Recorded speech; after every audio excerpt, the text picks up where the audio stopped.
I would brood for days over perceived wrongs, and Papa would scowl, push back his spectacles and say, "Wokem, stop acting like a girl. Don't you know that you're a man?" Hello everyone, welcome to yet another interesting episode. Today's story is titled Full Stop, as in the punctuation mark. Yeah, so here it goes. They say life is like a sentence.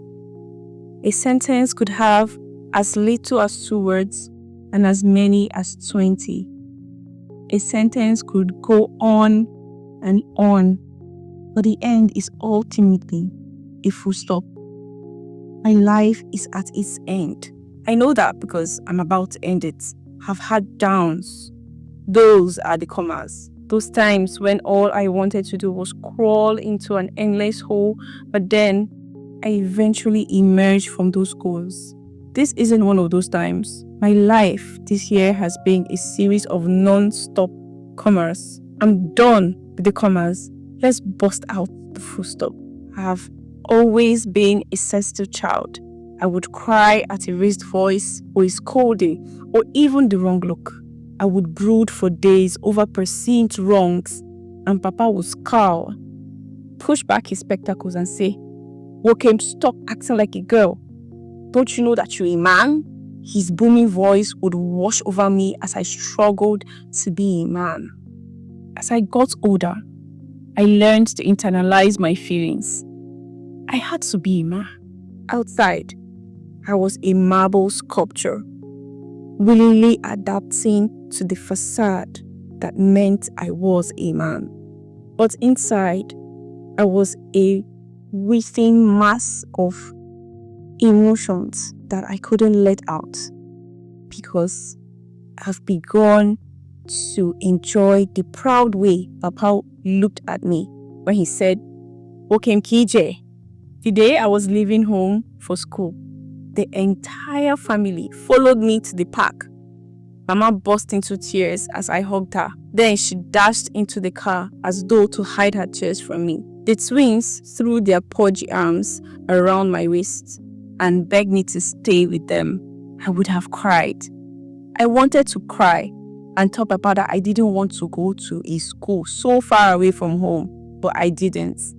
I was a 16-year-old man who was going off to school to study medicine. I had to make Papa proud. Nnamdi dragged the twins, kicking and screaming back to the car where they sat, each holding Mama as they looked dolefully at me, perhaps hoping that their big brother would take one look at them and not leave. Papa and Nnamdi stood on either side of me as Papa gave me some last-minute advice. When he was done, he squeezed my shoulder and said, "Nanye Lugo, go and make me proud."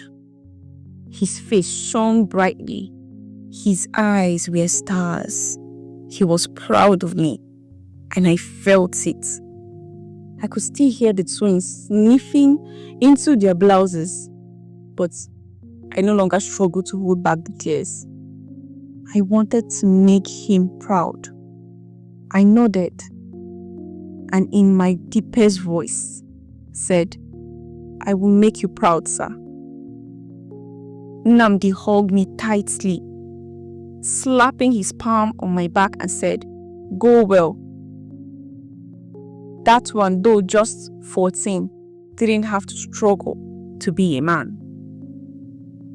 I still remember Papa's words. He said, "Focus on your studies and everything good will come."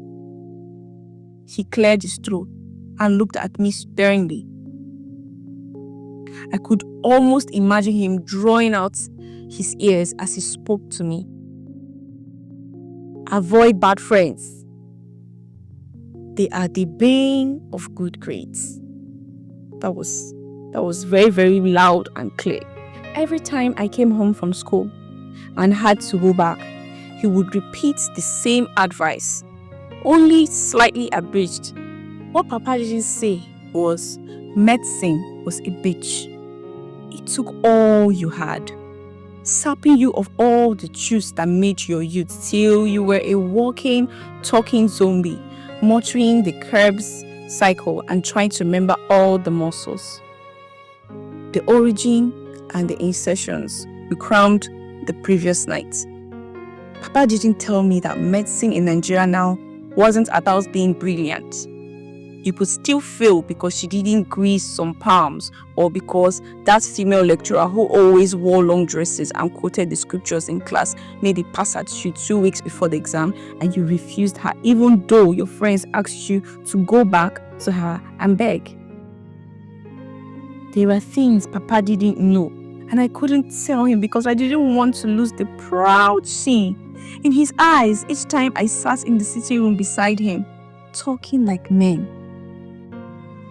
I didn't tell Papa the first time I failed my second MBBS and had to resit the exams because that was the second year Nnamdi was staying back home after secondary school because UNN had given him botany instead of the pharmacy he wanted to study. And Papa wouldn't grease any palms to help me to get the admission. But he shit dad. I still didn't tell him after I failed the receipt exams and had to step down. I couldn't tell him that female lecturer was still hitting on me and had threatened to make sure I failed out of the department because I reported her to the Dean of Student Affairs, who, by the way, didn't believe me because Madam Lecturer was a long dress wearing, Bible carrying, tongue speaking Christian who couldn't possibly do that. Now then, I was accused of being the ragamuffin that kept failing because I chose to party over studying. That was a lie. I was a man. Men didn't get depressed.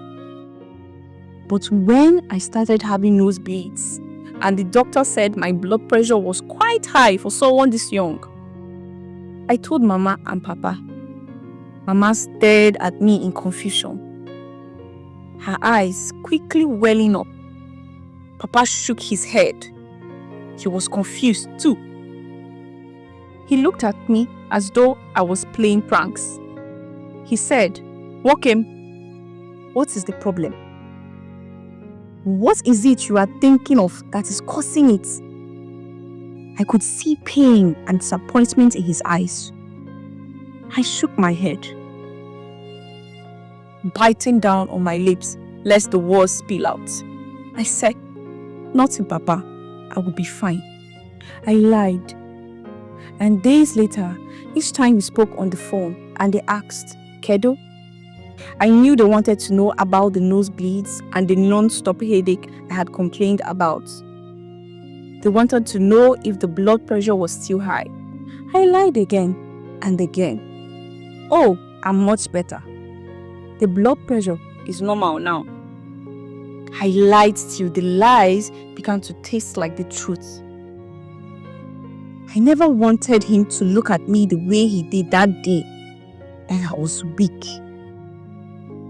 You see, when I was younger, before I learned to be a man, Papa, his face wrinkled in distaste, would say to me, after one defecates, one has to stand aside and study the feces.